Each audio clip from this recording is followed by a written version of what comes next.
Bonjour à toutes et à tous, ravi de vous retrouver pour une nouvelle édition, le journal de la rédaction en images en 8 minutes avec d'abord comme toujours vos prévisions météo et c'est un week-end particulièrement maussade qui s'annonce, un temps nuageux et pluvieux partout tout au long du week-end, du littoral à la métropole lilloise, assez peu de répit à vrai dire ce week-end avec des températures de saison de 6 à 8 degrés de Lille à la Côte d'Opale. On en reparlera bien évidemment juste après ce journal. À la une, d'abord, c'est évidemment une tradition et un titre presque dévolu chaque année à la région.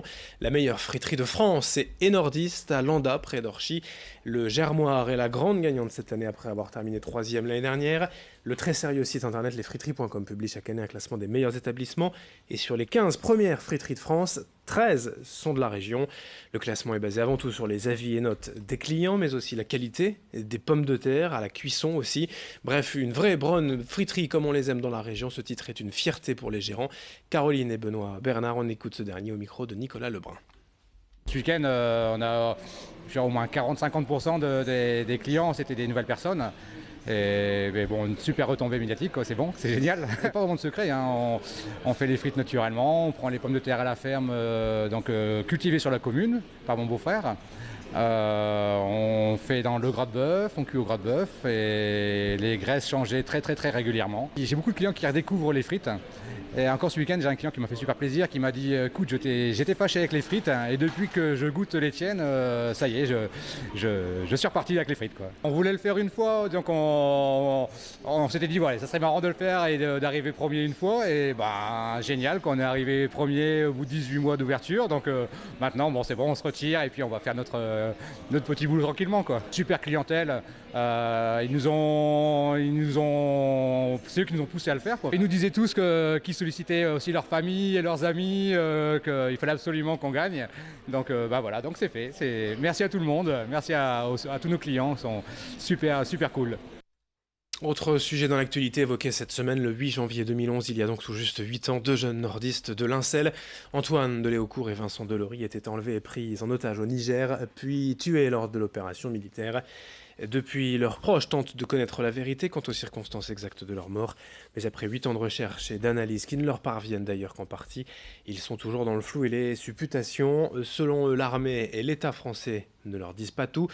Ce qui n'empêche pas tout de même la famille de Laurie de commémorer cette date chaque année. Ainsi, ce dimanche à 15h, la famille rendra à nouveau hommage à Vincent au cimetière de Lincel. Aujourd'hui reconnu en tant que victime du terrorisme, ses parents ont tout de même tenté aussi de lui obtenir la Légion d'honneur, sans succès pour l'instant. Vincent Vieillard a pu interroger la maman de Vincent Delory. Même si on était un peu plus considéré et accompagné, c'est une chose qui me l'aura jusqu'à notre décès et voir les petits-enfants aussi parce qu'ils ont été marqués, et les enfants, les petits-enfants, et c'est quelque chose, quoi qu'on nous donne, quoi qu'on nous accompagne, mais ça nous aiderait quand même. C'est certainement pas fait une croix parce que devant son cercueil, on lui a fait une promesse qu'on irait jusqu'au bout de nos forces pour essayer d'avoir des réponses à nos questions. Et ça, on peut pas abandonner notre fils, même si tout le monde nous abandonne, on ne peut pas l'abandonner. Certains aussi ont fait des promesses devant le cercueil et ils ne les ont pas tenues, mais bon, nous, non, c'est indispensable qu'on continue tant qu'on a la force. On enchaîne avec toute autre chose, le grand angle de la rédaction, le portrait du jour, celui d'un pompier musicien, Fred Strelzik, et ses acolytes du groupe Dagest depuis 4 ans. Ils ont publié un premier album en 2016 et écument les bars et salles de spectacle. Ils se sont fait un nom dans la région depuis ces années sur la scène New Wave. Idil Gunay l'a rencontré. Au quotidien, Fred est pompier au centre d'incendie et de secours de Marcq-en-Barœul, une caserne qui gère 3500 interventions chaque année. Cette vocation, le nordiste la conjugue avec sa passion de la musique, car Fred est aussi le guitariste et bassiste du groupe Dagest.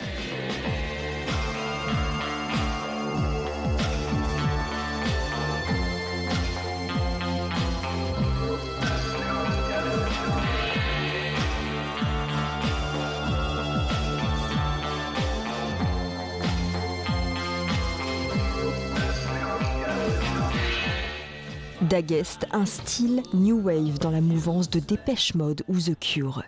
Fred a créé ce groupe avec Davidé, chanteur et compositeur, après un infarctus survenu en 2015. Un accident qui a sonné comme un déclic chez le sapeur-pompier. La peur d'entre guillemets que le cœur s'arrête à nouveau et si je devais partir, de laisser une petite trace pour la famille, pour les amis. Et ce que j'ai fait en accord avec David, c'est de faire un CD. D'abord, ce CD a été fait pour la famille, pour les amis. Et grâce à ce CD, ça a apporté des choses incroyables.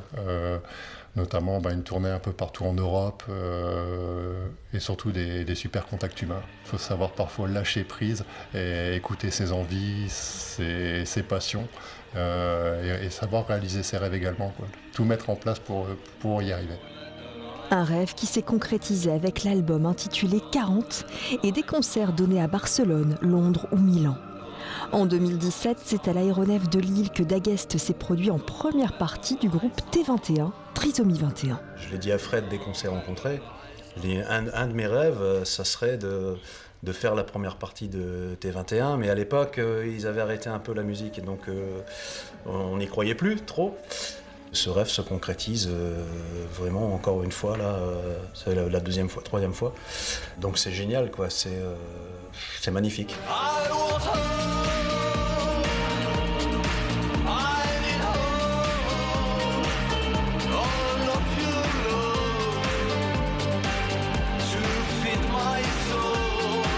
Fred et Davidé préparent le deuxième album du groupe Dagest. Le rêve continue.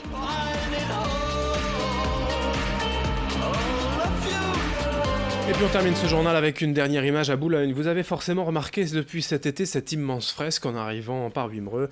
Une œuvre réalisée sur une maison du boulevard Sainte-Beuve représentant un cycliste en train de fondre sur son vélo, intitulée La vague de chaleur. La fresque vient d'être classée parmi les 18 plus belles œuvres de street art au monde en 2018 selon le site néerlandais Street Art Today. Celle-ci est donc signée de l'Australien Fintan Maggie.